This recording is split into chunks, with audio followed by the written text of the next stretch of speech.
Winning at sports and at sports broadcasting means changing things up. Just like La Quinta Inns and Suites is changing up their look. A renovated lobby that's so contemporary it even makes Golick look cool. Yes, it does. And a totally updated fitness center that even has Wingo feeling like a workout. I'm ripped. Plus plenty of comfortable spaces to hang out. Yep, this La Quinta look definitely has a vibe of victory. So you can just relax, refresh, and get ready for your next big meeting. Prepare to win at business with La Quinta Inns and Suites. Book now at LQ.com. This is the best of the Dan Le Batard Show with the Stugotz podcast. So many fun things to talk about today. Bartolo Colon. What year is this? Bartolo Colon. Perfect gaming. Yeah. Steroid cheat Bartolo Colon. How is he doing this? Every count was 0-2 against the world champions. Bartolo Colon, perfect game into the 8th inning. How old is Bartolo Colon? We've got Mel Kiper's thoughts on Coachella. That's coming up. We've got this Kawhi thing, which is one of the weirdest things we've ever seen in sports. You got Marlins man, a free agent fan going to the British Virgin Islands to find a P.O. box where the Marlins were claiming was their primary residence. So you got their fan, you got a disgruntled fan situation where he's only famous for being a Marlins fan. He made the first press conference with Jeter, or one of them, a circus. He quit the team, and now he's doing investigative reporting, being the only journalist to fly to the British Virgin Islands and finding this P.O. box with Andy Slater, a local radio guy down here. While handing out Marlins visors, which is an odd thing because he's kind of protesting the Marlins, but he's also kind of spreading awareness of the Marlins. Well, this is the thing that is a conundrum about Marlins, man, and thank you for stopping me here, because I also want to get to whether or not Mike Ryan is doubting the 76ers because they're white. Before we get to that, though, let's talk about Marlins, man. Free agent fan. Let's think about this person's existence, okay? I'm going to explain this to the national audience. This person is a wealthy person who decided by some creative inspiration, the way I'm going to get famous is by wearing an orange Marlins jersey at every major sporting event and being seen wearing an orange Marlins jersey. It worked. It is something that worked and is also the single most look at me thing a fan has ever done. And so now this man who's carved his identity, he very badly wants this fame. You do not wear an orange shirt at the center of all of the major events at considerable expense unless you want this fame. But he's torn because he loves this team because it brings him fame. But bleep this team, man. Bleep this team. And so Jeter comes in and Marlins man shows up in his orange fame and makes a whole circus of the press conference where Jeter's looking around being like, really? I come from the Yankees. Like, we took a briefcase to the ballpark. We were so professional. This is their fan base? This guy, feeling betrayed and yelling and shouting at Derek Jeter. You know what they've done this year, right? They're not wearing the orange jerseys this year. So some people are speculating this is a dig at Marlins man who made a spectacle of that thing. So Guillermo, help me explain to the national audience who this person is, what he does, and specifically what he did this weekend, where he did a better job than this gasbag journalist who pretends to love Miami publicly on air in ways that suits him, and ESPN hasn't done anything, about investigating. Wait a minute, why is there a lawsuit in Miami and the Marlins are claiming that their headquarters are in the British Virgin Islands? Seems like a good question to have, like, someone in journalism chase down. So a couple weeks ago, the Marlins are in various lawsuits with the city and the county because of the sale and money that the city and county didn't get that they thought they'd get as, part of the sale.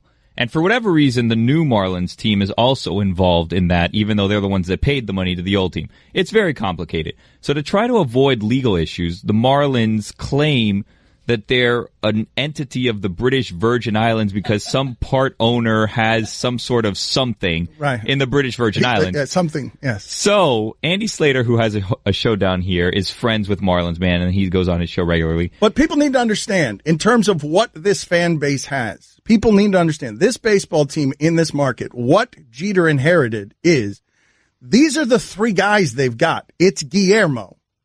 It's Marlins man, and it's Andy Slater. And they've managed to, these are the only three people remaining that care about anything happening with this baseball team are those three people. And the Marlins are still doing things to alienate those three people, so much so that two of those people just went to the British Virgin Islands, and I'm imagining considerable expense to investigate this better than any of us have. Well, that's not entirely fair. They still have Dancing Tony, the old man that dances, and he still goes to the game, and he kisses his wife at the end of every kiss cam. Spoiler alert. That's nice. Yeah, Dancing Tony. Still does that, huh? Yeah, he's still there every game. What a motley crew this is.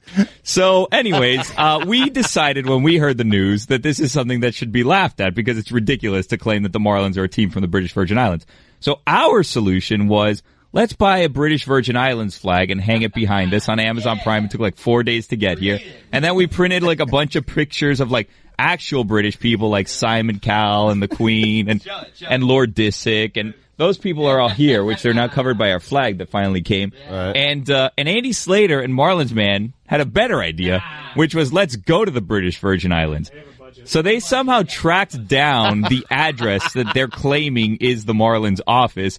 And they faked this outrage and surprise that there's not actually a Marlins office there. And they basically went to like a mailboxes, etc. type place and found that it's just a P.O. box. So then Marlins Man is handing out like orange shirts and orange visors, and he's signing them for people. And everyone seems very confused by what's going on. Marlins Man starts feeding cats and doing all kinds of philanthropy in the British Virgin Islands. Okay, hold on. I've got a lot of questions here, okay? And I'll spend the whole show here happily. It's a great headline on one of the stories where it says Marlin Man found no employees but did find many confused locals. Okay, yeah, well, here's the thing, okay? This is some real gonzo journalism that's going on here. Again, I'm trying to explain to you guys who this person is. He's only clinging to what his fame is. He also has a Marlins mobile, which is orange, and it has like fins on it, and he was all in on this. By the way, I'm not even sure 100% that he intended to be Marlins Man. He just showed up to like World Series games in a Marlins jersey because he was a Marlins fan, and it stood out because it was like in Kansas City or something, so it was the only orange jersey. And then I think he's like, wait a minute, I got something here. And now he's all in. He has a Marlins mobile, and he has a Marlins this and Marlins that. This is amazing. Excuse me. This crusade is amazing. This is your most famous fan. He's investigating in the British Virgin Islands while handing out flyers with a journalist. He's going there with a journalist. Andy Slater breaks stories in Miami. He also, by the way, tried to re-up on his season tickets and wrote them a $200,000 check for 3 years of season tickets.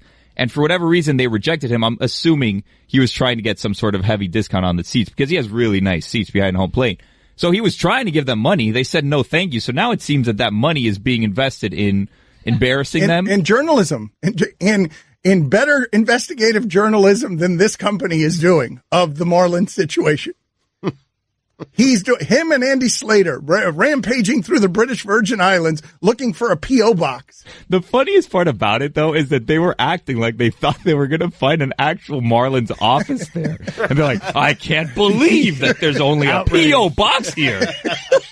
I thought Jeter was going to be there. Well, I mean, all things considered, they're flying a long way to just look at a mailbox. Well, they had a good idea, but they should have gone over the top more. Obviously, they had a better idea than us. But like, had they been knocking on like the P.O. box, asking for Derek Jeter, and like, right, I'd like to talk to someone, and that would have been great.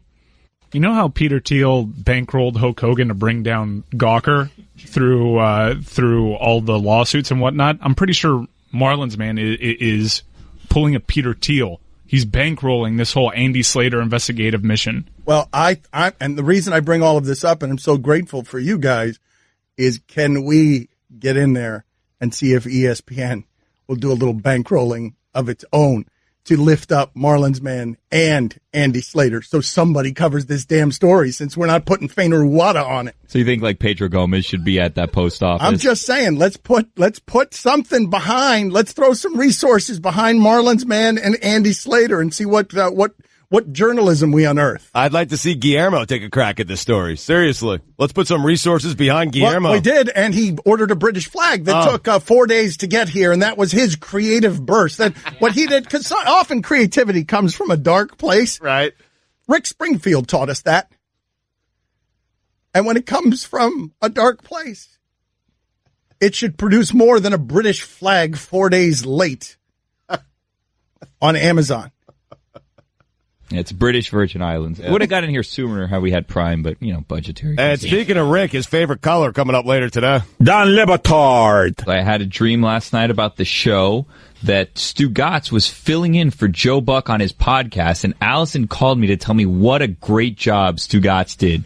And I realized this is a dream because Allison would never praise Stugotz. Stugotz would never fill in for Joe Buck's podcast that may or may not even exist. And if I did, it wouldn't be good. Factually, a lot of factual errors in your dream. What a weird dream. Yeah. Stugotz. So that's the height of your fantasies, Guillermo. Well, maybe it was a nightmare. I don't know. It happened when I was asleep. Thank you, Guillermo. That's how dreams work. Yep. This is the Dan Le Batard Show with the Stugotz on ESPN Radio. Introducing the all-new ESPN app, now with ESPN Plus. What's ESPN Plus? It's ESPN's new streaming service available right in the ESPN app. It's awesome. With ESPN Plus, for just $4.99 per month, you get thousands of live sporting events, including MLB, NHL, MLS, and top-ranked boxing, and a full library of movies and documentaries, including the entire 30 for 30 collection. And our listeners can take advantage of a 30-day free trial of ESPN Plus presented by Amex by signing up with the ESPN app today. The all-new ESPN app featuring ESPN Plus. Check it out today.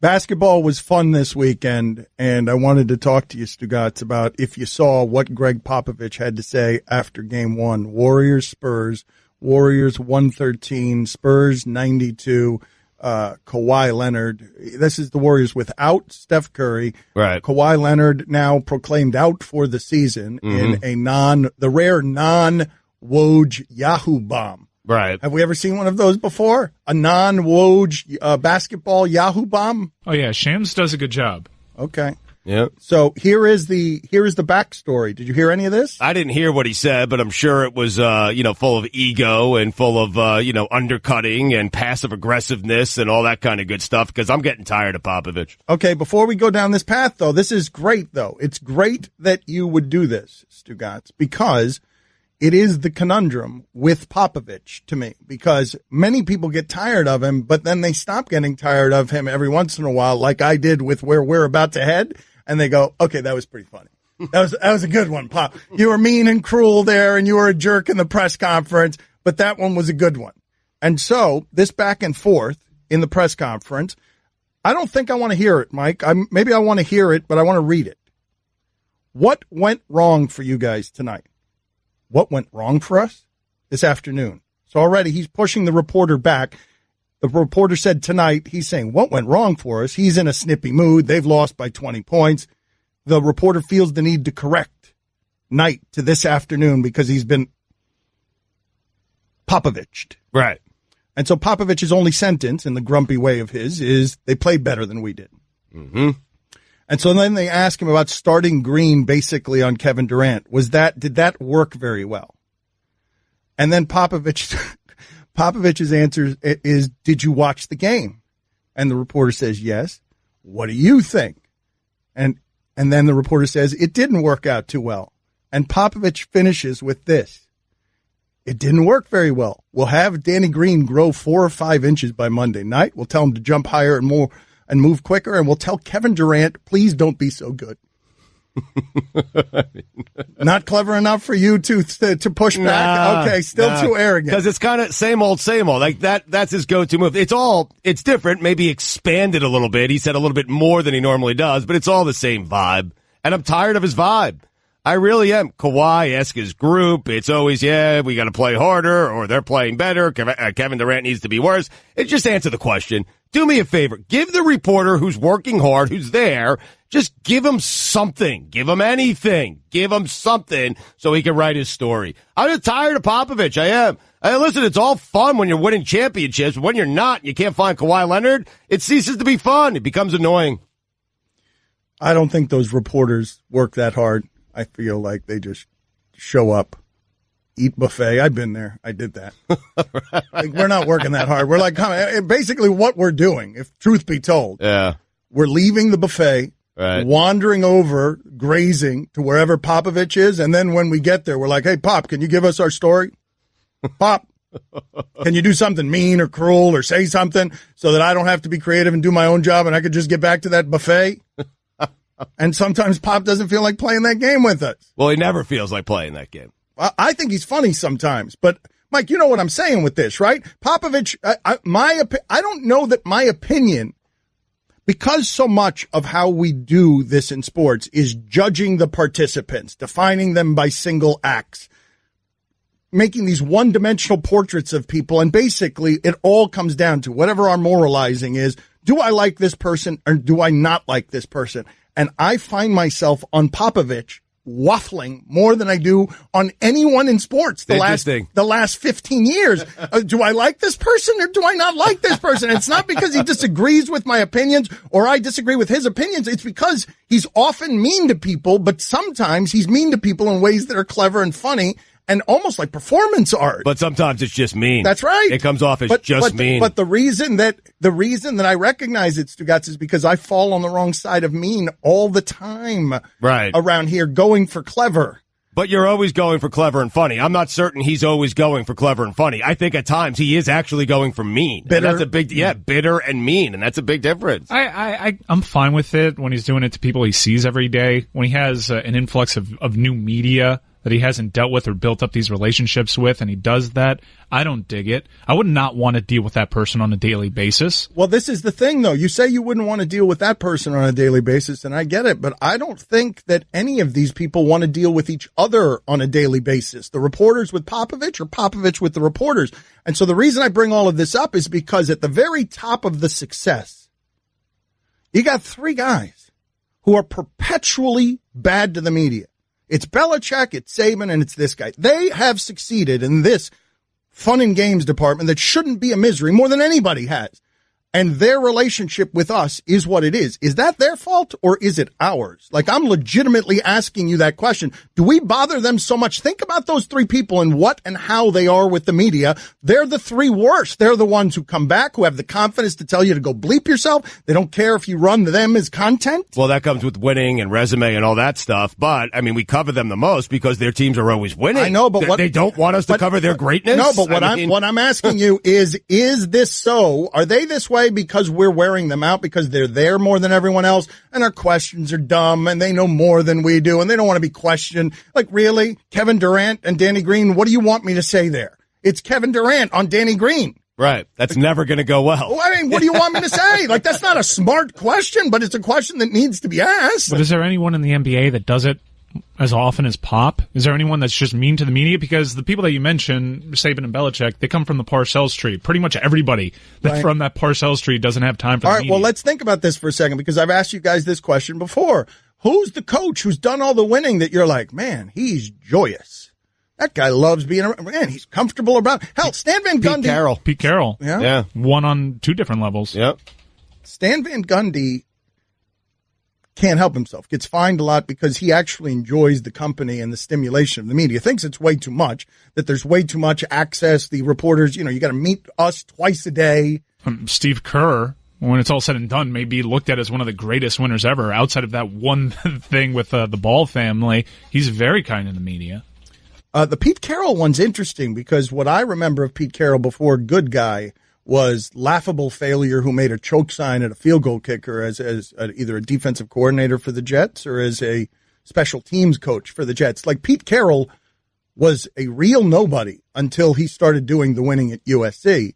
As a formed man, this is the part that I find interesting, that he gets into. Pete Carroll hasn't been what Bill Belichick was and Saban was, this pipeline of, he's arriving in his 50s as a formed man. I have perspective in the pros.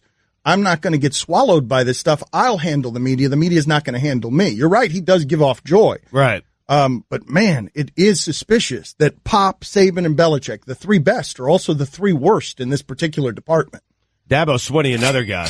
Hey, these stats are not going to read themselves. But I asked that question legitimately, though. Is it them or is it us? Because I do feel like having to deal with us all the time would get the kind of annoying that we turn those people into that. Then stop winning. Well, Pop is going to help you this year. And Right. And Kawhi's going to help you the next couple. Well, that's great news for Pop. He'll be out in about 3 or 4 nights, and he won't have to deal with the media anymore. And Good then for him. And then he'll miss it. Yeah, exactly. Where's all the coverage? Dan Le Batard. Let's play the sound of Taylor Twellman speaking on behalf. Excuse me. He's an ESPN analyst who I thought was going to roundhouse kick Matt Brados during the middle of this. Max. Mother That's a fine. bleep. Stugotz. Sorry, man. Mother. Yeah, you're sorry. That's an easy one. You're sorry. What'd you call him? Sorry. I'm not. What'd you call him? Joe Brados. He was sitting there next to Tyler Twellman. Let's go to the sound. This is the Dan Le Batard Show with the Stugotz on ESPN Radio. ESPN Radio is presented by Progressive Insurance. The Dan Le Batard Show is brought to you by Pennzoil Synthetics, taking synthetic motor oil performance to a whole new level. Make the switch to Pennzoil Synthetics today. Guests on the Dan Le Batard Show appear via the Shell Pennzoil Performance line. Here's your SportsCenter update. The Knicks are looking at David Fizdale, Mark Jackson, Jerry Stackhouse, David Blatt, and Mike Woodson. My goodness. As potential head coaches. My God. Mike Woodson. Yeah. David Blatt. Yep. Oh, my God. Yep. Mm-hmm. James Harrison has retired. Hold on a second, if you could. Mike, what was the joke we were making for about 6 years about Mike Woodson's face? It wouldn't move, right? His face doesn't move. His face, it doesn't move. He doesn't matter if it has eyebrows or without eyebrows. Face doesn't move. All right, Guillermo, put it on the poll. Did Mike Woodson's face ever express anything during his run as a coach? Also, most hair in a goatee ever. Yeah. It was. So wait a minute. So what was going on with his eyebrows, though? What was he sometimes didn't have eyebrows? There was that right? weird time that he showed up without eyebrows. Okay. Can we get Mike Woodson on and ask him only about that? Hey, Mike, what happened that one? Or have we? We've already done that, haven't we? We did that show. We did that show. Let's do it again. It was fun. I have the picture of him here with no eyebrows. It is just glorious. Yeah. Well, what was his answer? What was his answer to that? Oh, never mind. Yeah. So Mina Kimes is going to join us later. I have another story here. I know you do. By the way, you see he threw his name into the ring for Knicks head coach? Meta World Peace. Oh, we got to get behind that. Yeah. I mean, how do we get behind that? I'm telling you, I'm a lifelong Knicks fan. I desperately want the team to be good again. But I am telling you, I want Meta World Peace to be our coach. If we're going to be bad, let's be bad with him. You know what? I would love to get behind this campaign, except the last time we talked to Meta World Peace, I'm pretty sure he hates us. Okay. Because we asked him a lot of questions about dog poop in his house when he was a pacer. All right. And finally, Elon Musk has announced Tesla will be hiring more human employees after automation in its factory hasn't worked out so well for the company. Quote, yes, excessive automation at Tesla was a mistake. To be precise, my mistake. Humans are underrated, Musk said on Twitter. I can tell you, I agree with him that humans are underrated. One human who's not underrated is Elon Musk. He is overrated. Elon Musk is like the celebrity in this country for nothing, for ideas. Name me another celebrity who became a celebrity by doing nothing and simply just having ideas and thoughts. Go ahead. I dare you. I'll wait till the end of time. I'll wait until someone puts a rocket on Mars. For all the latest headlines and information, tune in to the SportsCenter on ESPN Radio all throughout the day. Musk. So Mina Kimes is going to join us in about 20 minutes, and it's because we are trying to be better than Mel Kiper and Todd McShay. We think this, well, not we, Mike and Stugotz and the shipping container, everybody but me loves the draft, loves the mock drafts. Oh. I think everything that Kiper and McShay do there, while it's informative, it doesn't help anyone with anything, and it has nothing to do with sports coverage. It's this total manufacturing, as we are an infomercial arm for NFL entertainment, and the customer is such an addict that we just keep birthing personalities who are NFL insiders. Listen, it helps, man, and we're excited. It's just over a week away, but it helps with Wednesdays. It does. I mean, that's what it does. That's what they do. But what we're saying is we want now to challenge the throne of Kiper and McShay with someone who is younger and better, because they're the old guard now, man. If we're going to do this stupid, unscientific thing with mock drafts and everything else, Greg Cody has admitted on air that he just took McShay's and Kuiper's drafts. He didn't look at any film. He didn't talk to any scouts. He just looked at their drafts and mixed up the couple of the numbers, and he got a lot more right on predicting the draft than Kuiper and McShay did. That's how unscientific all this is. How unscientific it is before we even reach the executive levels, where it is also unscientific. Right. Where John Elway doesn't actually know very much more than person X about how to find a quarterback. But Mina's going to take this thing very seriously, right? Like, we know Mina pretty well. Like, she loves this stuff. Has she ever? Yes. But what happened? She's been an insane person, going back and forth, changing her mind between having a big board or reasonably sized board, a baby board, or a mock draft with trades, without trades, asking me a million questions, would not leave me alone all weekend long. It was insufferable to the point that I regret coming up with this idea. Really? Already? No, you got to be careful with that, Mike. Mina can be sensitive about that stuff. Like, she's she's an insane person. Yeah, I mean, her neuroses is an interesting One of the thing. more neurotic people I have ever met. Yes. Okay, we can stop doing this to her right now. I'd like to get to her analysis, though, which I believe will be stronger than anything you've heard from McShay and Kuiper. I believe her football knowledge to be better than their. How about that?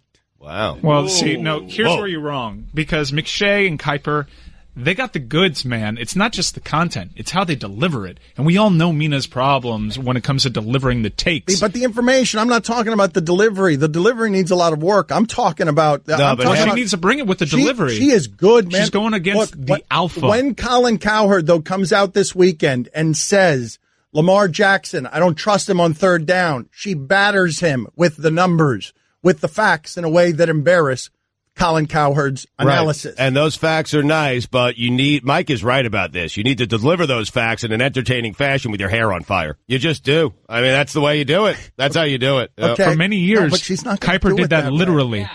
Yes. I remember those years. Mel Kiper Jr. going to join us later in the show to break down Coachella. Really? Yes. All right. There are a lot of things that happen at Coachella. Every year. What were the big things that was it Bay being a headliner, being a cultural icon? Wow. Was it Cardi B? Well, we'll talk to Mel about it later. What was it? The yodeling Walmart yodeling kid came out during Weathen's set. That was a thing. Okay, so we will check in with Mel Kiper Jr. not about the draft. We want our new draft analyst about Coachella in the next hour. We've also got Stugotz's weekend observations in the next hour, and we've got funniest moment of the sports weekend in the next hour. That's a lot of stuff. It's the funniest thing from the sports weekend. That's a fine. That's not a fine. Just $1. That's not okay. Don't forget, you can hear more of my sons Dan and Stu weekdays starting at 10 Eastern on ESPN Radio and ESPNU. Hi, everyone. Stugotz here. Support for the Dan Le Batard Show podcast comes from our friends at Rocket Mortgage by Quicken Loans. Chances are you are confident when it comes to your work, your hobbies, and your life.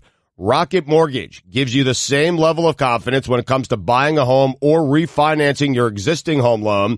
Rocket Mortgage is simple, allowing you to fully understand all the details and be confident you are getting the right mortgage for you.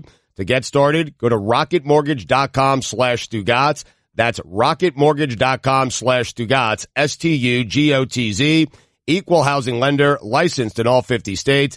NMLS consumeraccess.org number 3030. Dan Le Batard. Tom Ricketts is saying that the Cubs will not allow Sammy Sosa back into that organization for anything moving forward until he comes clean. And what I find absurd about that, and what a hypocrite this guy is that family made hundreds of millions of dollars off the name Sammy Sosa. By the way, never tested positive for steroid use.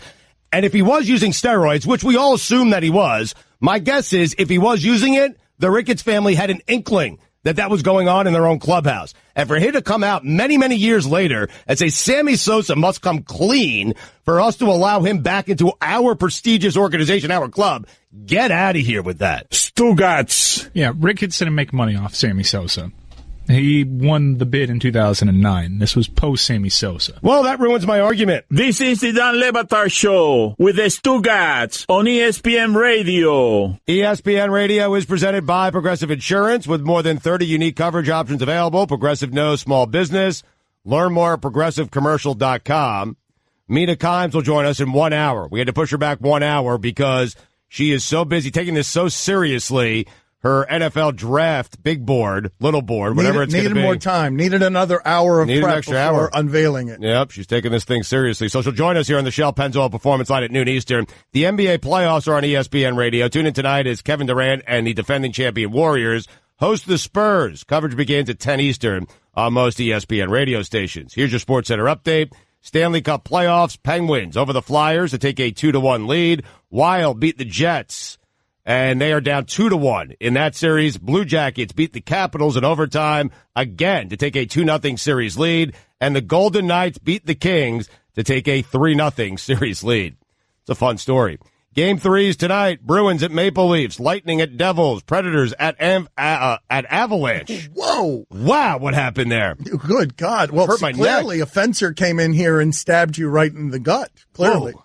Play that back. Oh, my God. What happened? You hit a speed bump with your face? I think so. And Ducks at Sharks. And finally, a 7-foot half-human, half-animal beast has left Argentinian residents terrified after the creature apparently savaged 2 dogs. The unknown creature is said to roam the streets at night and is not shy of confrontation, according to the super-duper reputable tabloid, the Daily Star. So for only one blurry picture has been snapped of this very real creature, one can surmise from the totally authentic photo that this incredible beast is somehow immune to making shadows. More on this story as it develops. Wow. It's crazy, man. Seriously, you have this team, this Vegas Golden Knights. I mean, it's unbelievable. Their first year in the NHL, and they are just tearing through the league. Did it during the regular season. They become America's team.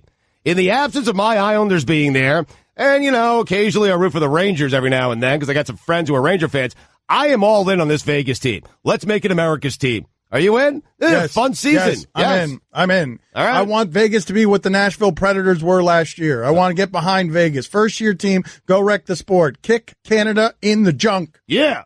For all the latest headlines and information, tune in the SportsCenter on ESPN Radio all throughout the day. All right, so how do we get behind these causes? How does our marching band to nowhere get behind both Meta World Peace for Knicks coach, Vegas Golden Knights, the sweetest story in sports? How do we do it? Tell me how to do it. The Vegas Golden Knights will team up with us. They'll give us stuff. They'll take whatever it is we give them. Yes, they will. This is America's team. If your favorite hockey team is not in the playoffs, Roy, your favorite hockey team is the Panthers, right? Listen to me. We have to crush Canada from the desert sand with a first-year team, Las Vegas. We have to get behind this thing. None of my teams are in the playoffs. Not the Panthers, not the Blackhawks, not the Sabres. None of them. You would agree this is the most popular team, right? This is the team you can get behind, right? You're rooting for this team? Absolutely. Right, and you can't have 3 teams that you're a fan of. Right? Yes, you Boy, what kind of crock is that? What is that? What kind of fandom is that? Like, pick a side, man. You can't go into the playoffs and hedge your bets. What are you doing? You can. Yes, you absolutely can. No, what? I don't even understand that level of fandom. $2, get out of here. Wow. Yes, it's offensive. What is that? I gotta leave now because I'm a fan of 3 teams. Oh my God. Yep. It's against the rules, man. It's against. That's 2 minutes in the box. How do you have so many teams and still not get in the playoffs?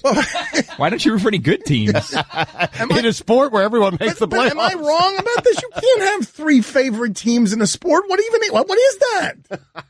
First of all, man, Roy's confusing. Again, Roy is to the best of our knowledge for many years, and maybe this is because we were sheltered and we just grew up in a cul-de-sac, but Roy was the only black hockey fan we knew. Any of us. And then he had a black hockey off with a caller who defeated him in a black hockey off and was declared national champion of, hockey being cared about by black people. And now we come to learn that he's got 3 bleeping favorite teams. How do you have 3 favorite teams, dude? You can do that with Mexican food, though. I like the Mexican pizza, the chimichangas, the burritos, the enchiladas. They're all so great. By the way, you see the Columbus Blue Jackets, dude? This is United States of Tortorella. Team is fast. Does Death Metal Hockey Guy have any thoughts on everything that happened in hockey this weekend? Contractually obliged to not be in the same room. I have a restraining order. Oh, is that right? Oh, wow. I didn't know that. I didn't know that. Full 100-yard restraining order. Wow. Okay, That's dangerous, dude. Totally bad vibes. Death Metal Hockey Guy does have so many bad vibes. All right, well, you get out of here, Hockey Guy, surfer guy who's far away from the mic. If you haven't Googled this, go ahead and look at Matthew McConaughey's newest project. A lot of people think that that's what Hockey Guy who stands far away from the mic looks like. Digging the aesthetic.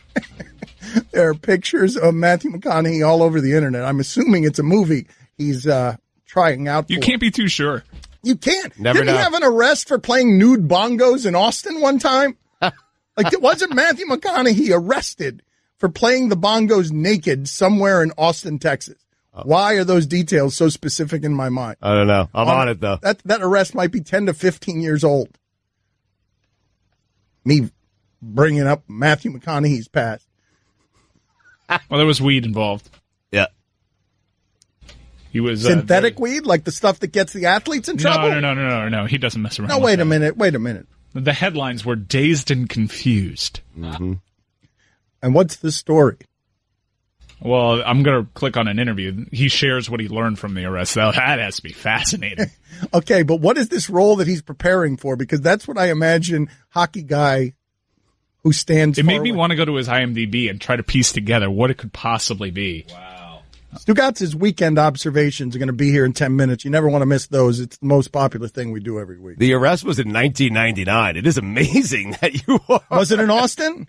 I don't think it was in Austin. I'm checking still, but it was back in 1999. And Mike is right. There was weed involved. All right. But no, weed doesn't make you play. Put it on the poll, Guillermo. Does weed make you play the bongos naked? Because weed doesn't do that. That movie, it was a toss-up because there's two movies in production, and it could have been either The Beach Bum or White Boy Rick. No, it's got to be the beach But bum. it's The Beach Bum. Okay, yeah, okay. So anyways, that's what that guy looks like. But I would love, am I going to get 30 seconds of death metal hockey coverage once we get the surfer guy out of the room and the restraining order? I'm enjoying my time here, dude. I know, but we need to get you out of here because I want The to hear. tubes are great. I know, but the death metal hockey guy is the guy I want to talk to about what happened in hockey. Well, this when I weekend. get 100 yards away, you'll be able to talk to him. All right, well, please hurry. I hope I know can't I'm hear only you. about 80 yards Okay, away. well, keep going though. Go 100. I'll keep paddling out All there. right. Don't dare me. Good. Yes, You that's saw the way Bodie went out at that's Point fine. Break? That's fine. Just like that. Yes, It's a 50-year storm coming, brah. 101 yards out. Just let me ride it one last time. Tell me vaya con Dios. All right, so Stugotz, can you tell whether hockey guy who's far away from the mic has surfed out far enough to avoid? I'm actually closer now, dude. A lot closer. Way closer. Too close. Wait a minute, you know, Riptides is out it the there, current? Is it the current? Current's carrying me closer. But I thought that you were somebody who knew how to navigate these Stay waves. away from the Portuguese man of war. Guillermo, paddle out here and go get hockey guy and have him go further 101 yards out so that we can. The synopsis for The Beach Bum is a rebellious stoner named Moondog lives his life by his own rules. I'm seeing the pictures right now. Like, are they just filming him in his natural habitat? Like, what is it? It co-stars Snoop Dogg. It is amazing. What is, the trailers? McConaughey, wait a minute, Mike, which is your favorite photo? Because I love the one, the all black onesie with flames all over the place. It's actually not the best. It's actually not the best one. I like He has reading glasses that are draped around his neck. He has a floral print. It's incredible. He plays Moondog. Snoop Dogg plays a guy named Lingerie. Thank you, Mike. Martin Lawrence is in it. He plays Captain Whack. Martin Lawrence. When's the last time Martin Lawrence was in something? Can look that up right now, actually. What was it? Big Mama's House 4? Speaking of creative arrests, didn't Martin Lawrence have one in the streets of Los Angeles right around the time that Matthew McConaughey was having his naked bongos meltdown? Wasn't it in the street or something? What are the details on that? Where he was just running around, Martin Lawrence, in what appeared to be also a synthetic weed state. I can only look up so many stories at once, man. He hasn't done anything in a while, by the way, Martin Lawrence. Where's he been? Did he go crazy? Because that street arrest is about the point where I stopped paying attention. He's been sitting around waiting for the Bad Boys sequels that they announced 5 years ago, but they haven't gotten to filming, and they better get on that because Will Smith is out here looking like Uncle Phil. But they've been announced. He's got two major projects in the works here. Bad Boys for Life and Bad Boys 4. They've been announced. Yeah, that's what I just said. That. I know. I'm just saying they're two big ones. You had one. What you're telling you there's multiple projects. Yeah, that's what I said. Are you trying to lie your way around not listening? You weren't listening. Yes. All right. We will play those sounds back in a second, and also we will play the sounds of Stugotz really just getting poked by a fencer in the middle of the Sports Center update. And also, Guillermo, put it on the poll. Is Will Smith out here looking like Dr. Phil? Uncle Phil. No! Fine. Damn it! This show ain't free. Time for some ads. Unbelievable. I had the joke. Michael. I'm getting old, man.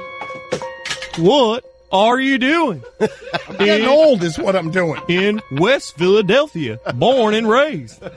On a street. What happened? What happened? $2. $2 penalty box. Oh, man, we all had it. Where I spend those Mondays. All right, the crutches are falling, and so are Pablo's face just fell on the ground. Chilling out, Max. And Boo! Boo, Chris Cody, boo! With a couple of guys who were up to no good. Started making trouble in the neighborhood. The Capital One Venture Card is specifically designed to help you earn rewards when you travel, so take advantage when you go out of town. I got in one little fight and my mama got scared, so you're moving with your auntie and uncle and brother. With the Capital One Venture Card, you earn unlimited double miles on every purchase every day, not just on airline purchases. I whispered for a cab, and when it came near, the license plates had fresh had a dust in the mirror. And you can use those miles towards any travel expenses like flights, hotels, rental cars, and more. If anything, I thought that this cab was rare, but I thought, no, forget it, you're home to Bella. Just book and pay for your travel using your Venture Card and redeem your miles towards the cost. I pulled up to a house about 7 a.m. to the cab, you're home, smell you later. Capital One, what's in your wallet? Look at my kingdom, I was finally there. Sit on my throne, as the principal there. Credit approval required. That's the end of the song. Capital One Bank USA N.A. Don Batard. Chris, what was the funniest thing from the sports weekend? I got Tyron Smith, I'm sorry. They were talking back here, so they were making me a little nervous. Don't make excuses. Tyron Smith holding a football in his hands. It looked so small. Stugotz. Wow, you limped in with that effort, Chris. I got rattled right before I went on air. I'm just going to turn my mic off. All right. This is the Dan Le Batard Show with the Stugotz on ESPN Radio. I promised you Stugotz's weekend observations here, but I lied to you. It's going to be 10 minutes from now because we went long last segment because we had to get the hockey analysis that was vital from the surfer character and death metal hockey guy. You want to make sure on a Monday you cover everything that happened over the weekend, and we just did. I mean, we needed our hockey talk.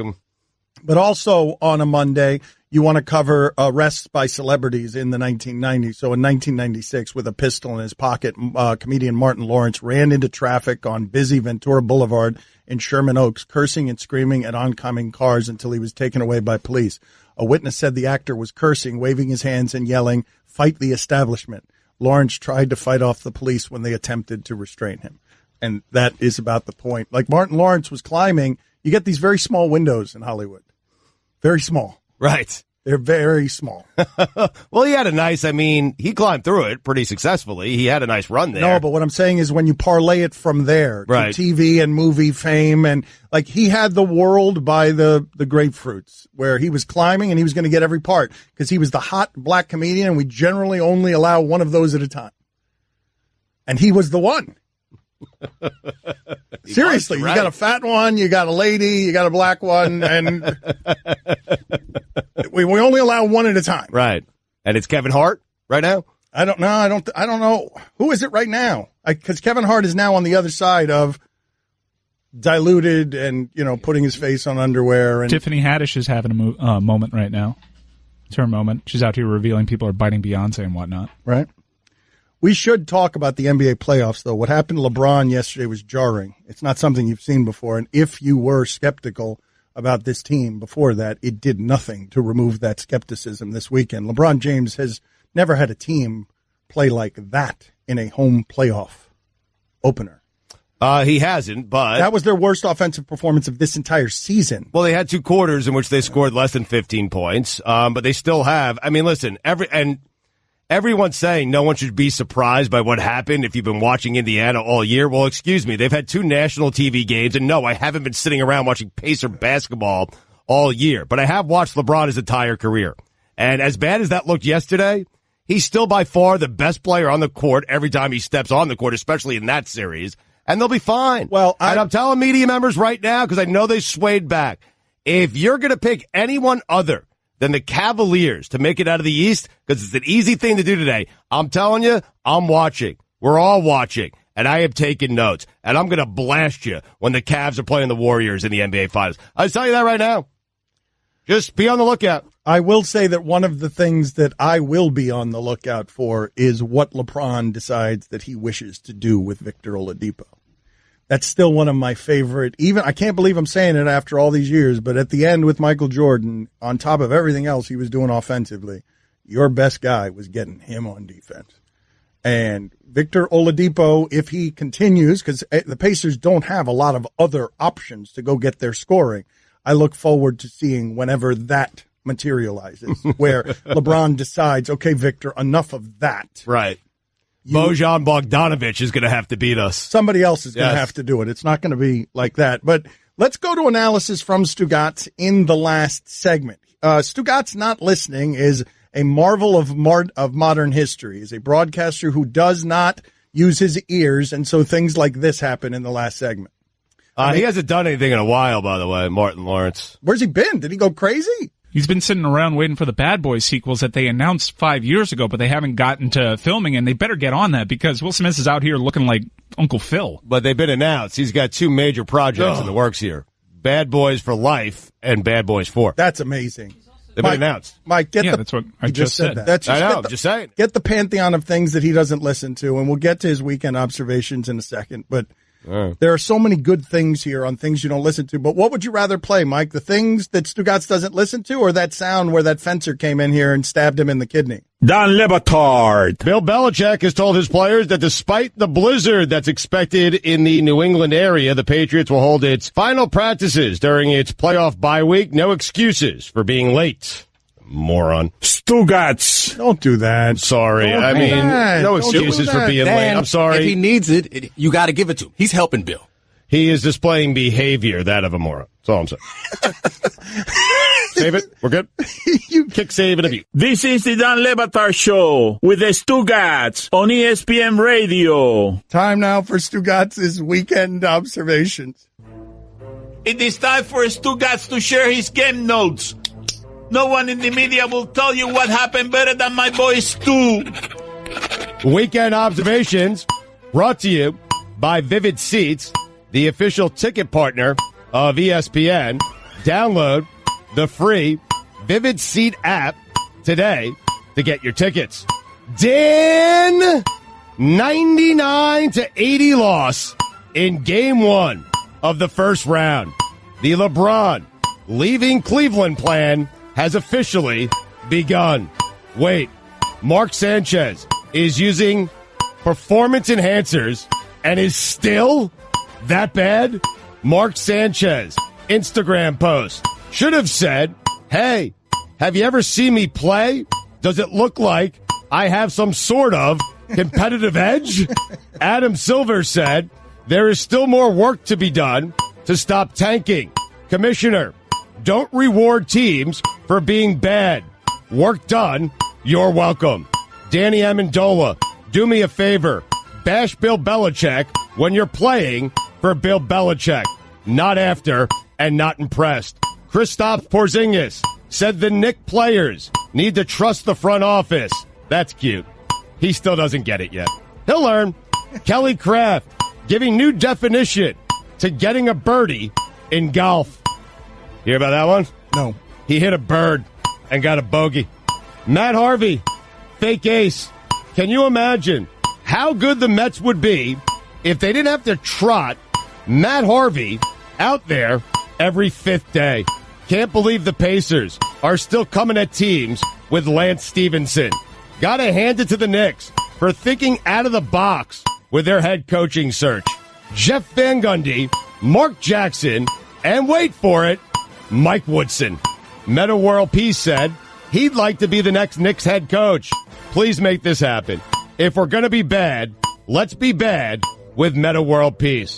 The Philadelphia Eagles release cornerback Darryl Worley after he was arrested for being passed out in his car that was blocking a highway. Tough stance by the Eagles, and a stance that would be completely different if the person found in that car was Carson Wentz. Yep. I once there. Phillies, Angels, World Series, collision course. LeBron James, do it in the postseason. 300 years ago, when Rick Pitino was dreaming of becoming a head coach, I guarantee you, he never imagined coaching for Siena. Siena should be ashamed of itself if it hires Rick Pitino. Miami Heat, do you see now why you should have wanted the Celtics and not the Sixers? A sentence I never thought I would say. LeBron James was outplayed in a playoff game by Victor Oladipo. A sure sign LeBron is about to leave your team. The meaningless triple-double. Hey, he does every time. You're aware of that, right? He tricked you in that Eastern Conference Finals against the Celtics with that meaningless triple-double. You thought he was trying. I was telling you he wasn't. He wasn't. He took his jersey off and joined the Heat. And then he started trying again until he stopped trying in that series against San Antonio, his final season with the Heat. He stopped trying. I don't care what anyone tells me. Siena, you're a Catholic school. My advice would be to make your crucifixes even more prominent. Des Bryant, Philadelphia Eagles, collision course. MLB, on Fox, tweeted out yesterday, Kershaw doing Kershaw things. Here's an idea. How about Kershaw do Kershaw things in the postseason? Anyone else starting to not like Greg Popovich? I mean, seriously, get over yourself. Siena, nothing but night games. Collision course. You know what the K in Chris Middleton stands for? Clutch. Oklahoma City Thunder, dangerous. Rockets, good. Not championship good. Raptors postseason, never easy. Blazers, bust. Karl Anthony Towns, do it in the postseason. If there's still a media member left who doesn't think LeBron James is getting out of the East, last chance. And don't say it today because the Army is always watching. You know what me and Chris Paul had in common yesterday? We both sat back and watched James Harden carry the Rockets to a Game-1 victory. Chris Paul, -4. CP3, more like CP, -4. Cleveland Cavaliers, wake-up call. You know what the Pacers did? Punched the Cavs right in the nose. Siena, blood shortage, collision course. You know what the O in Ovechkin stands for? O for his career in the postseason.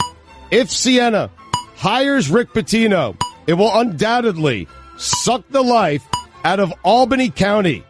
Bats, mysterious disappearances, ghouls, NCAA infractions. Ghouls. It's going to be hell on earth. Ghouls. And speaking of hell, Art Briles would like to know if your football team is hiring. Yeah. Dan, yeah. Those are the weekend observations.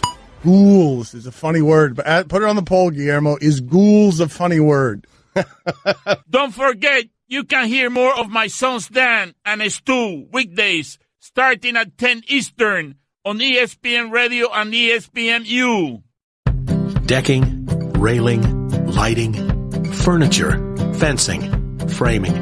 At Trex, we make the most in outdoor living because you deserve to get more from your life outdoors. So why not start bringing your ideas to life now with the brand that's engineering what's next? To learn more about all of the outdoor solutions Trex has to offer, or to find a local retailer or a certified Trex Pro deck builder near you, visit Trex.com. That's Trex.com.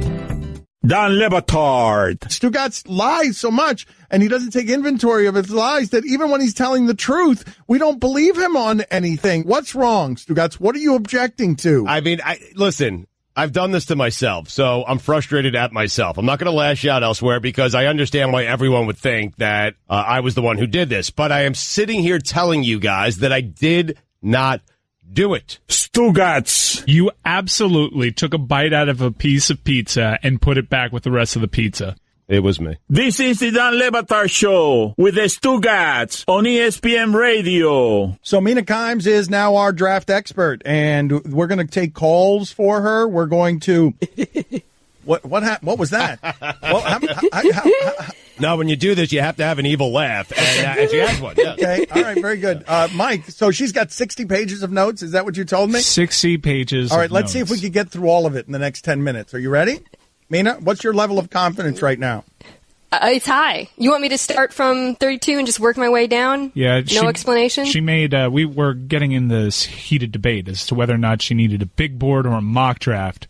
And she settled on having a mock draft. All right, well, hold on a second. So we're going to reveal what her mock draft is on the air, or are we going to take calls for her to see if she's worthy of having a reveal of that kind? Well, I would go with her top 10, her standard top 10. I know she's done the entire first round, so we can have callers come in after we do the top 10 of the mock. And keep in mind, Mina took this so seriously. She included trades in her mock draft. Okay, so let's Three trades. Whoa. 2 trades. Whoa. Three. 3 trades. All right, well, let's do this. Are we going to do this with the appropriate fanfare? Okay, this is very exciting. I hear her breath. She sounds like she's breathing hard. She's gotten nervous. I can hear She's it. breathing fire. Yeah, That's what she's breathing. not breathing fire. You need to help her breathe fire. She does not. I think her confidence. No. I'm breathing fire. That was fire you heard. Okay, very good. That's Yes. fire. Yeah. Number 10. Who has got the 10th pick in the draft, and who does Mina Kimes say that team is going to take with the 10th pick in the draft? I have the Raiders taking Josh Jackson, ball hockey cornerback from Iowa. Whoa. Tell me about him. What do you like about him? Tell me about that man. Just an absolute ball hawk. 8 interceptions, 18 pass breakups, 6'1", great disciplined defender, just a perfect plug-and-play guy. Number 9. Wow, Stugotz is proud. Number Ball 9. Ball hawk is key to any analysis. Number 9, according to Mina Kimes, is... Okay. The Niners taking Roquan Smith, linebacker, Georgia. Oh, tell me about him. He's a little bit small at 6'1", super athletic, almost like a Bobby Wagner. Again, day one starter. Wow. Almost like a Bobby Wagner. There are not a lot of Bobby Wagners out there. That's why she said almost. That's a high compliment for me. Almost like a Bobby Wagner. Listen, when is you're the doing highest this, of compliments. when you do this, you don't commit to being Bobby Wagner. You just say almost, and everyone thinks he's going to be the next Bobby All right, Wagner. very good. Excellent. Number 8, according to Mina Kimes, senior writer for what's happening here? Is that fire or is that nerves? Fire. No, it's fire. Number 8, Definitely not according nerves. to Mina Kimes. Minka Fitzpatrick from Alabama. Whoa. Tell us about him. Well, he kind of plays all over the place, outside corner, inside safety. I think the Bears could just really use a versatile defensive back like him.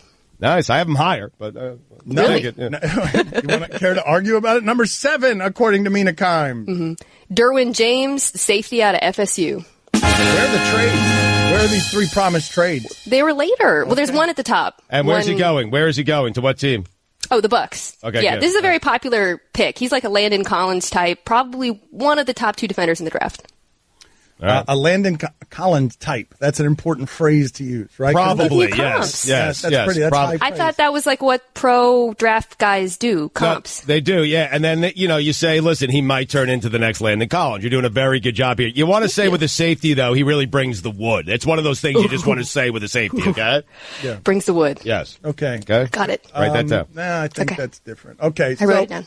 Number 6 and number 5. And you know what Wood's We're good at for? 6. Fire. All right. Woods. Okay. All right. What's next? What was that? A snort? What was that? I was clearing my breath to breathe more fire. At number 6, we've got the Colts taking Bradley Chubb, the defensive end out of NC State. Wow. I I love was like him. tripping over my words. I love there. him. It's okay. But why do you have Chubb? Just out of curiosity, you have him slipping a little bit because a lot of people think maybe he's a top 3 pick. Oh, yeah, he's good. Well, you'll find out why I have him there. But he's the best defender in the draft, no question. Myles Garrett, almost as good as him. Just absolute monster. Okay, but can you tell us more? I'll find out. No, it's all coming together. Okay, Oh, yeah. spoiler alert. I'm sorry. All right, that's my bad. What's next here? All right.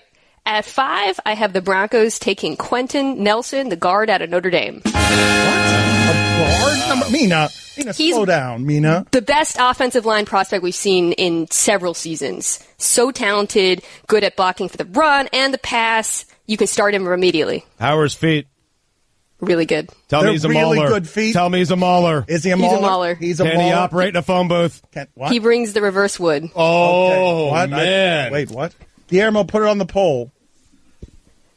Can you draft a guard top 5 in football? No. They've been doing that for years. No. What? Who? Look at the 2013 draft. I don't want guards on my team. I could go get a guard. Richie Incognito, I could go ahead and get him off the trash heap and throw him there and get 3 Pro Bowls. Anyway. Well, you'd have to pay him. Yeah, there's that. It's me This guy, you really got to look at him. He's the best guard we've seen. I'm going to say 10 years. Okay. Those were tackles who went in 2013. Nina, what does that mean? No, it's one of those things you say. You say the last day. No one's paying attention. No one's going to go back. It's so hard to find an offensive lineman who can start immediately these days because of the offenses they play in college. This kid can start immediately. Yeah. He is that good. Wow. Jarring statement by Mina Kimes, senior writer for ESPN The Magazine. What's next? Hold on. What about the phone booth? Oh, yeah. Absolutely. He can operate inside one. Okay, good. Inside, outside, on the phone, off the phone. And he's a plug-in guy, right? You just plug him right in.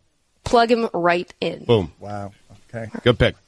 4? Yes, number 4, please. I have the Browns taking Saquon Barkley. Running back. They had all the quarterbacks toward the facility, but then they tricked people unless there are more trades coming here. They've got the first pick there. I dare you to tell me that he has a chance of being the next Barry Sanders. I dare you. Stu? Yeah. He's got a chance. Oh, wow. Mina, you have to be more aggressive when you point out to me that the Cleveland Browns also have the first pick and what I said was stupid. You have to attack That's not that. Okay. Okay, yeah. Dan. Well, but you got to, yes. Look at the board, number 1. Come on. Okay, I'm an idiot. Number 3, according to Mina. All right. Stu, get ready. Yeah, this is big. I have the Jets. Oh, my God.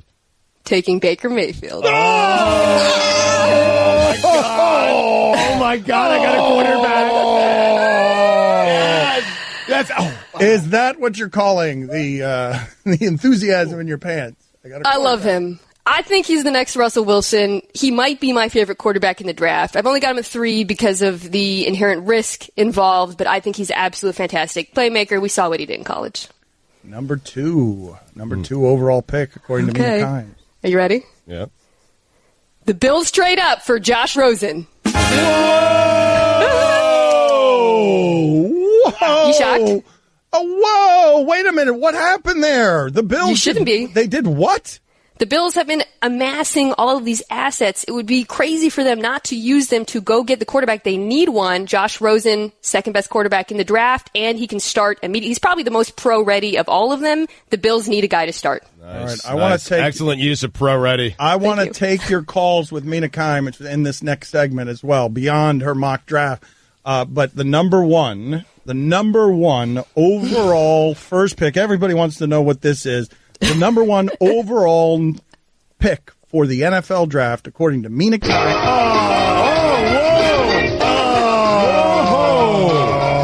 Wow. I'm sorry, everything has to... Sorry, my timing is bad on that. The magic crate of content has to be opened.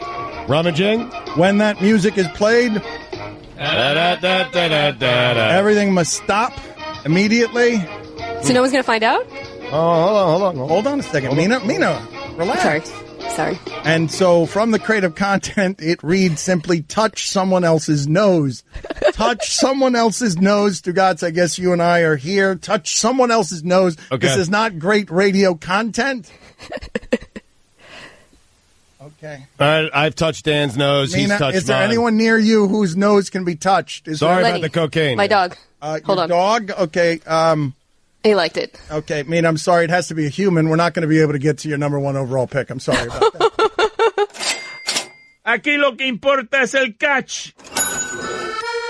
I want to point out, because we're not spoofing here, Mina Kimes has taken this thing very seriously, and Mina Kimes knows more football than just about anyone at this network. Yes, and we're going to take calls and prove that to you in the next segment. Dan Le Batard. Marriage, at some point, I think for a lot of people, they get down to, and this is really a sad part about marriage, where you're just having sex one day a week, and that one day a week is Sunday, and so I love Sundays, but I hate everything I have to do leading up till Sunday, which is essentially agree with everything my wife says, and does everything she asks me to do. And I'm only doing that for the Sundays. Because if I don't do it, there ain't no Sundays. And I can't live without my Sundays. Stugotz. I wonder if Abby hates Sundays. Oh, she despises them. This is the Dan Le Batard Show with the Stugotz on ESPN Radio. Stugotz just muttered to me she ate it last night. Sunday night. I mean. She hated it. Worst minute and 30 seconds of her life. You're including the sandwich and the cigarette? Of course I am. If you missed any of the show, you can listen to all 3 hours of the Dan Le Batard Show on demand in the ESPN app, plus our Miami-only hour that airs before the show, and now you can subscribe to our Best of podcast. It's all available in the Listen tab of the ESPN app. Surprise a friend or loved one today with a bouquet from 1-800-Flowers.com. When you order a dozen multicolored roses for just $29.99, you'll get another dozen absolutely free. Go to 1-800-Flowers.com/ESPN. Mike, what time are you going to call Mel Kiper to get his Coachella update? Is that going to be the next segment? Yeah, he's calling next segment. All right, next segment, we get Mel Kiper's breakdown of Coachella. I don't want to talk draft with Mel Kiper anymore. He's a different time. You know that me and Mel Kiper don't get along. He doesn't like me because I've exposed that his big board doesn't actually exist, that there is no big board, that he's just making it up on the fly. That's how he can do so many mock drafts. He doesn't have to lift one finger to put anything on any boards because he is a fraud about having a board. And then beyond that, so we don't get along. Beyond that, this is all guesswork. It's all unscientific. It's silly. And we believe that Mina Kimes is better at this with her information than McShay and Kiper. But she needs some coaching up. So, Chris, give us a brutally honest assessment there of how you felt Mina did in the last segment. I mean, her information's okay, but she needs to give off more, I'm better at this than you. And I'm not really feeling like she's You're not getting great. Yeah, yeah, she's not. Now, that's not in her. Billy, do you have a brutally honest assessment here? I think she did great. I mean, there's a couple times you said, I'm sorry. Just don't ever do that. Yeah, never say I'm sorry. And make the person you're apologizing to apologize to you, yes. even if you're wrong. I'm not sorry for saying I'm sorry. Okay, there you go. Sorry, Billy, not sorry. Yeah, Excellent. all right. Mike, what could she have done better? You got She didn't interrupt people enough. You gotta barge in there. Stop. Okay, I get it. And then, yeah, if someone's talking, just talk louder. Talk louder. Just talk over people. Was that good? Not was that good? Start yelling when someone else is talking. Just yell louder. All right. Yes, there you go. They want to know the first pick. All right, let's go. No, not yet. How was that? Not yet. Nick. I'm sorry, Mike. Nick, you're on with Mina Kimes, draft expert. Go ahead, Nick. No sorries. Mina, do the Seahawks need to look at drafting a quarterback because Sierra is obviously getting in our way? And Dan, Aqua? You're a monster. I had the Seahawks trading out of the first round, by the way. That was I had 4 trades, not 3. I was wrong. I just looked at them. And I've got them trading out, the Browns trading in for the 18th spot because the Seahawks don't have a 2nd or 3rd round pick. They need more picks. Wow. And what are the Browns doing with that? They're taking Denzel Ward out of Ohio State. Whoa, a bonus pick. Mike, where's the fanfare? Oh, yeah, sorry. Yeah. Shoot, I said it again. Not sorry. There are going to be too many apologies. Chris, this is a plague sorry. in her career. It's her Achilles heel. The scouting reports throughout ESPN are like, the way you get Mina, just get her to start apologizing. He's talking bad about you. Start interrupting him. Mina, stop. Come on. People want to hear my picks. You're taking away from their time. What position does this guy play? Denzel Ward, he's a cornerback. Okay, he's a little guy, but, right. He has a lot of speed, and he's really good in the short area. Could be the next Frank Minifield, right? Jacob, you're on with Mina Kimes. All right. Go ahead, Jacob. Hey, Mina, I heard you had James going on at 7 to Tampa Bay. Is that only because Chubb and Nelson and Barkley are gone? Is he the Bucs' 4th choice? It is because Chubb's gone. I would obviously give him Chubb if he was still there. I don't think he'll last that long. But Derwin James is fantastic. I mean, he's just so versatile, and you need that kind of defensive back today in football. So he's a great pick for them. I'd be thrilled if I was a Bucs fan. Before you speak, the sound you just made before you uttered that sentence is the sound you need to make before every sentence you say as it relates to the draft. What was the sound? It sounded like you were breathing fire. Yeah, it was as if it was like some sort of death rattle. Yeah. You guys want to get that sound, and then we'll play it back? It was more of a sigh. I'm telling you, this is your staple. This is the thing. It's like this big, fiery pause before you give your take. Like a dragon inhaling breath before. Oh my god. Oh my god. Oh, if you could come in with, you'd be like the Carrot Top of draft analysts. Right. You'd have props. But give me another one. All right, Dan. Enough out of you. Give me another one. There you go. Yes. Yeah. Paul, you're on with Mina Kimes. Go ahead, Paul. Hey, Mina, I want to know about the Eagles. They go after this tight end that they're really sweet on. I've also heard that they're going to trade their pick with Foles to try and go up maybe to the Bills for A.J. McCarron. What do you think's the direction? No laughter, Mina. No laughter. I tried to preserve Mina, the sigh, but for the love of God. All right, Mina. let me answer the question. Christ almighty, Mina. I don't like the tight ends in this draft very much. I don't think either of them or any of them are really worth taking near the top. The Eagles, Wait a minute. Look at the criticism that Chris Cody has of you, and it's fair criticism. I don't believe you. Tell me more how much you hate them. Like the tight ends, he doesn't believe you, Mina. The tight ends in this draft are trash. The Eagles should not trade up for any of them or even take them in the first 2 rounds. I've got them taking a guard at 32. Mina. It's a little too harsh. I mean. Okay, Mina, but no, you can't go perpetual nuance on the NFL draft. You cannot take McShay and Kyber. I mean, you can't. She can if she does that. No, she's a one-trick I've got my thing She's now. a one-trick dragon. She doesn't have anything in her game other than a noise. She's Ivy League educated, and we're sitting here telling everybody she's better at this than anybody. You know what, Dan? The people like my picks. And I never even got to give my number 1. Hold on a second. Sorry. Sorry, I said sorry. You're apologizing too much, Mina. P.I., you're on with Mina Kime. P.I.? Yep, P.I. What's up, Mina? Don't listen to those clowns, first of all. And second of all, why is nobody talking about Lamar Jackson to the Dolphins? They already run that offense. They got Tannehill, used to be wide receiver. Adam Gase is supposed to be the quarterback whisperer. I think it's a perfect spot for him. The laughter is killing you. Like I'm trying to do the thing, but it doesn't feel natural. Just stop. I've got the Dolphins taking Tremaine Edmonds. I just think there's too many needs in that defense. I've got the Steelers trading up to 14 to take Lamar Jackson. So I was at... Wow. Yeah. Mind blown. I know. Wow. That's probably the biggest, most shocking trade I've got. But I was at Jackson's pro day. The Steelers had pretty much their entire staff there.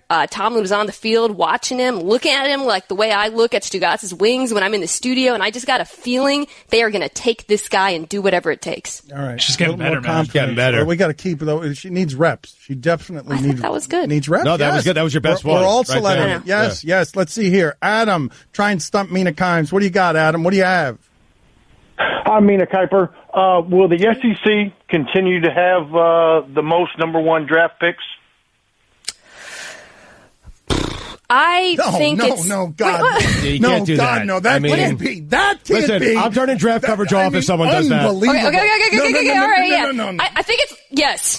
Yes. There's just so much talent out of Alabama and Georgia in this draft. Looking at my board, I think it's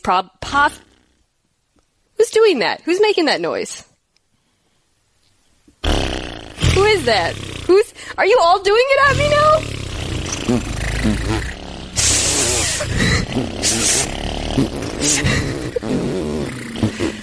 You know what? I put together this giant board. I have 60 pages of research. Mina, who's your number 1? Who's your number 1, Mina? Who is Sam Darnold to the Browns. Highest ceiling in this draft. Great anticipation. Throws receivers open. He's mobile. He has the accuracy. He needs a season on the sidelines. Dan Le Batard. Finally, Jane's Addiction frontman, Perry Farrell. Stugotz. Perry Farrell. Farrell. Perry Farrell. This is the Dan Le Batard Show with the Stugotz on ESPN Radio. So earlier in the show, we were talking about Marco Bellinelli. Marco Bellinelli is a thorn in the side of the Miami Heat. He has played for 4 different teams and 400 different teams, all of them bombing from the outside to beat the Miami Heat. Marco Bellinelli, we were talking during the local hour of this show, sounds like a drink you would order at the arena. I'll have a Bellinelli. We said some of the ingredients were armpit hair, the smell of cigarettes, 70 different uniforms. Yeah. So the Bellinelli is the best that we've had nominated so far of athletes whose names can be turned into a drink. Right. A drink name. Do we have any other nominees that you guys have embraced or enjoyed? We're just getting started. We actually decided a frozen Bellinelli sounds better. That's right. That's not good for your playoff team, but it's good for your taste bud. Right. Mike also because the Heat play tonight and they're all about culture. Mike likes a shot of culture. He's going to have a shot of culture before the game tonight. That's lame. It's lame. That's totally lame. How do you feel about a Kuzma and soda? That's good. That goes down smooth. Van Vliet on the rocks. That's pretty good right there. Pretty good, right? Yes. And we have a Kawhi tie. All right, let's go, baby. That's a game we can play, right? So listen, listeners, because we just like to get the ball rolling here, and then you do all the real heavy lifting for us. Right? That's right. So now just find the player on a team and make him into a drink. We're not going to share the money with you. That all goes to us. Proceeds all go to us. But you do our show for us. We'll throw that out to you, a Bellinelli, a Kawhi tie. What's in the Kawhi tie? What's in it? Nothing. Because he's not playing. So it's just an empty glass. I'll have a Kawhi tie, and then we'll check with his group about how we get it. It's non-alcoholic. I mean, and even if it had alcohol, it wouldn't make you start talking anyway. I mean, it's just, it's a Kawhi tie. Served neat. Oh, served neat. The Kawhi tie is served neat. Okay. So we like our music around here, and Coachella was this weekend. All sorts of things happened, Stugotz, at Coachella. Beyonce headlined. A proud cultural moment. Cardi B was Cardi B. But to get the real information about what happened at Coachella this weekend, we now call Mel Kiper Jr. Mel Kiper Jr. is our music critic on these things. Mel, what can you tell us about how Coachella went? Well, Ben, a lot of people are worried about which quarterback's going to be replacing Eli Manning in New York. That's a piece of cake compared to what Eminem had to do following Beyonce's Saturday night headlining set. Can't say enough about Queen Bee's game-changing performance. Shined on her own, but also performed out of the power eye with Destiny's Child. Personally, I prefer her in single back. No offense to Kelly or Michelle. I just don't see Beyonce as a three technique. Okay. All right. That is a great analysis on what happened at Coachella. Any interesting nuggets? Any interesting things we should know? I'm interested, but I don't know much of anything that happened this weekend.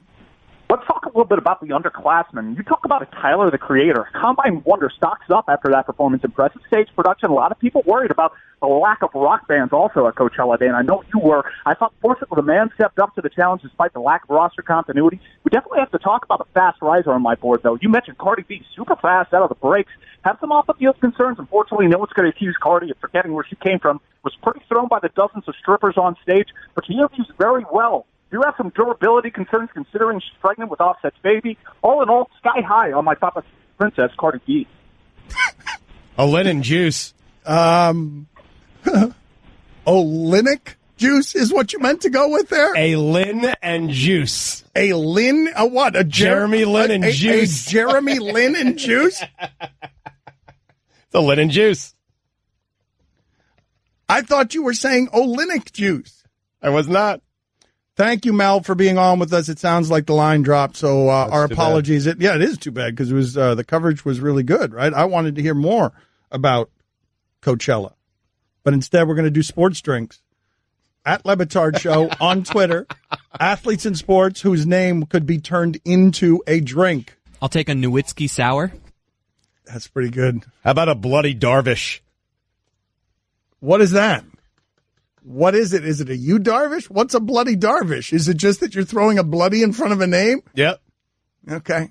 I mean, I could do that with anybody, though. It just sounds like a drink, though. Hey, okay. I'd love a Bloody Darvish. Okay, but no, it doesn't, because so does this. I'd love a Bloody Antetokounmpo. No. The bartender's going to look at you weird. You do that. I'm telling you. But a Greek Freak does sound like a signature cocktail. There you go. If we're doing other sports, a Jager bomb. Why are we doing other sports? He said Darvish. Yeah. I did, yeah. I changed it to baseball. I mean, all sports. All sports. Why just basketball? Okay. Why limit ourselves? All right. How about, so just people in sports, so not even just athletes. We can make it broadcasters, anything. The names of drinks, sports names, and how you can turn them into drinks so you too could enjoy something like a frozen fruity Bellinelli at your local arena. A chocolate milkshake. I don't even know what you're laughing at. Media, McShay. But you made him a shake. Yeah, but all you did was make it a shake. $2, get out of here. McShake. Get out. $2, penalty box, get out of here. You are having a disaster of a day today. That's what I was laughing at. Making a Todd McShake. That's 2 minutes in the box. Do you not get the show, man? Get out of here. You, your dad, you're a plague on the industry. That's a little strong. I don't feel like it is a little strong. Put it on the poll, Guillermo. Are Greg Cody and Chris Cody a plague on their industry? I don't believe that. I don't believe that's a little strong. I believe that it's just the right amount of plague. The two of them, man, bumping into each other. Oh, and how about this one? Speaking of Greg Cody, we have this wonderful article that this guy writes about our show on Slate, and it doesn't mention Greg Cody. He's furious. He's going to be in here tomorrow. The article didn't mention him, and he's just out of his mind. And I'd ask Chris about it right now, but I just sent him away. That's unfortunate. He might be in therapy right now, too. Is he in therapy? Have we got that couch working yet out there? The therapy couch? Is it working yet? Mellow shots. Oh, yeah. Mellow. Yeah, that's pretty good. Be careful with your elbow. Mellow shots. We are working in here to try and do television. And so... No, that is not the way we do television. Okay, of course, this is the way our show does television. No. All right, let me explain this to the radio audience. Guillermo, I'm going to try and explain this to the radio audience so it doesn't become a totally inside television joke. But can you please explain to me what just happened in our organizational structure that had Chris Cody? You guys made me throw it to the therapy couch. Thank you. Christ almighty, man. What kind of communication is that between this room and Washington that Chris Cody laid down on a couch in front of a hockey crowd? Like, I mean, that's how we make television around here. That when we put you guys in charge of the television, that's what it looks like. A whiskey Mauer. You can listen to the Dan Le Batard Show with the Stugotz 10 to 1 Eastern on ESPN Radio, and you can watch on ESPN